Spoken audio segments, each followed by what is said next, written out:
आत्या आज काय काय बनवलं आपल्याला जेवायला? आता बेसन करायचं.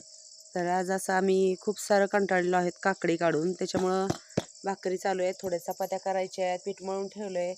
इकडे अशा छान मिरच्या तळून घ्यायच्यात, कोवळ्या मिरच्या छान लागतात मीठ टाकून. आणि इकडे मी आत्ताच सगळं मिरची निवडली आहे. आज बुधवार होता, मामा गेले ते वैरागला, तिकडून आणली शेपूची भाजी, कोथिंबीर ही सगळी मी निवडून ठेवलेली. तो कचरा आता सकाळी टाकून द्यायचा शेळ्यांना. आणि इकडे असं चालू आहे स्वयंपाक चुलीवर. आणि थोडंसं असं मस्त घरच्या डाळीचं थोडंसंच आता बेसन राहिलं, तर डाळ बनवायची नवीन. आणि असं छानपैकी आता आम्ही बनवणार आहे हिरवी मिरचीचं मस्तपैकी पिठलं.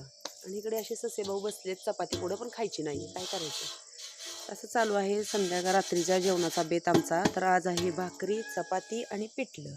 मस्त अशी कोथिंबीर वगैरे घालून छान असं आम्ही पिठलं बनवणार आहोत. तर कसा वाटला आमचा रात्रीचा जेवणाचा व्हिडिओ नक्की सांगा कमेंटमध्ये. तर चला भेटूया पुढच्या व्हिडिओमध्ये.